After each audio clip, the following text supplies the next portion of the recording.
आज जम्मू कश्मीर में एक अफसोसनाक वाकया पेश आया है। 25 से 26 सिविलियंस को, टूरिस्ट को फायरिंग करके हलाक कर दिया गया है। जम्मू एंड कश्मीर के अंदर निहायत ही अफसोसनाक वाकया पेश आया है।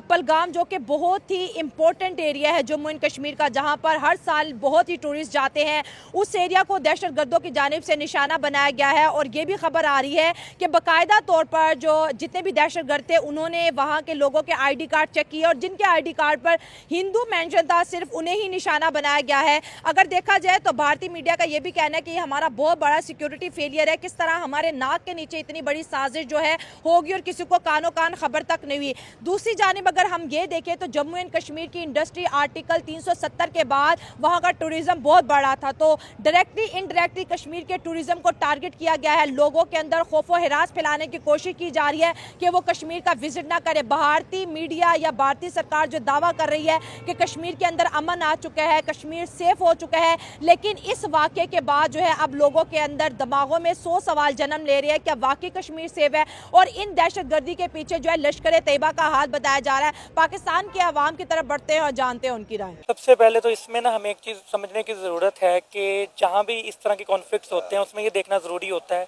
कि वहाँ की आवाम क्या चाहती है। पहले तो आपकी बात सही है, लेकिन अगर हम हिस्टोरिकल कॉन्टेक्स्ट में चले जाए इन इश्यूज़ पे जी, तो हम अपने पाकिस्तान को देखें, यहाँ पर भी हम जो कहते हैं कि कोई भी काम अगर हम ताकत के ज़ोर पे या हम लोगों के जो वहाँ के जो पब्लिक ओपिनियन है उसके ख़िलाफ़ करते हैं तो वहाँ से आपको एक रिएक्शन आता है। अच्छा, तो मेरा यही ख्याल है जैसे फ़लस्तीन में हो रहा है, हमास कर रहे हैं उनके ज्यूज़ के अगेंस्ट, इजराइल के अगेंस्ट, तो मेरा तो यही ख्याल है कि जहाँ पर भी लोगों की विल के अगेंस्ट अगर कोई हुकूमत जाते और कोई फ़ैसला करते हैं तो वहाँ पर लोगों का एक रिएक्शन होता है उस हुकूमत के ख़िलाफ़, और मैं इस रिएक्शन को हुकूमत की पॉलिसीज़ के ख़िलाफ़ एक रद्द अमल समझता हूँ।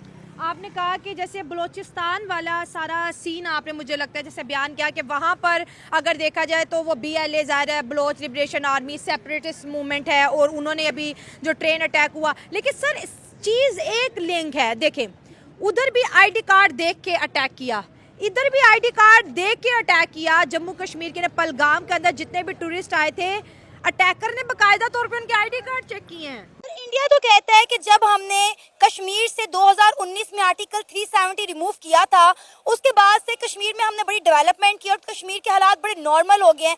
फिर अभी एक बार फिर से कश्मीर में दहशतगर्दी क्यों परवान चढ़ रही है?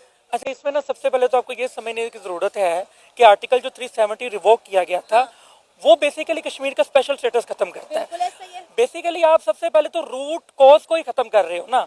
आपको यूनाइटेड नेशन ने बाउंड किया है, आपको इंटरनेशनल कम्युनिटी ने बाउंड किया, इवन पाकिस्तान स्टिल आज़ाद कश्मीर को, गिलगित बल्चिस्तान को एक स्पेशल स्टेटस के अंडर प्रोसीड करता है। तो जब आप आपका स्पेशल स्टेटस खत्म करने की कोशिश करेंगे which is itself is illegal thing, तो इलीगल थिंग को आप अगर डेवलपमेंट से जस्टिफाई करने जाएंगे, एक नजरिए को, अवाम की राय को, उससे उल्ट जाके आप कहेंगे हमने सड़कें बना दी हैं, हमने रोजगार दे दिया, तो अवाम का जो नजरिया है वो खत्म हो गया या अवाम का जो लीगल राइट है वो खत्म हो गया।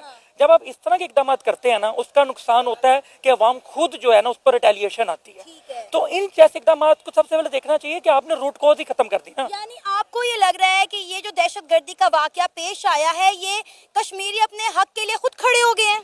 इसमें देखें, इसमें सारी पॉसिबिलिटी हो सकती है। सबसे पहले तो आपको ये देखने की वही बात है ना कि जब आप अपना लीगल स्टेटस ही खत्म कर रहे हैं, जब आप उनका स्पेशल स्टेटस आपने खत्म कर दिया, आपने उस मसले की बुनियाद को खत्म कर दी, तो देन यू शुड अंडरस्टैंड कि उसके बाद आप कुछ भी करें आप बेसिकली अवाम की मर्जी के खिलाफ कर रहे हैं।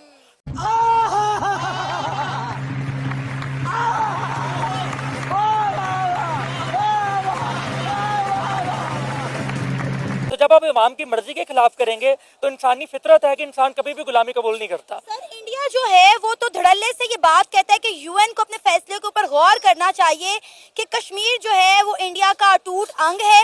बस हवा निकल गई। अभी तो रुको, क्लाइमैक्स अभी बाकी। लिहाजा जम्मू कश्मीर को इंडिया का हिस्सा डिक्लेयर कर देना चाहिए।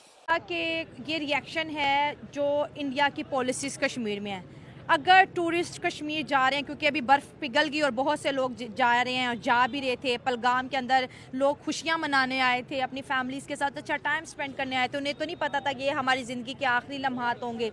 तो तो सर कश्मीर को दो पैसे ही मिल रहे हैं ना, कश्मीर को टूरिज्म मिल रहा है, होटलिंग मिल रही है, लोग आके कश्मीर के एयरक्राफ्ट खरीद रहे हैं। अब तो जो कश्मीर टूरिज्म इंडस्ट्री से कनेक्टेड जो कश्मीरी थे सर, वो भी रो रहे हैं कि अब तो कोई भी नहीं आएगा। इस तरह जैसे बलूचिस्तान आप और हम जा सकते हैं, हम नहीं जा सकते।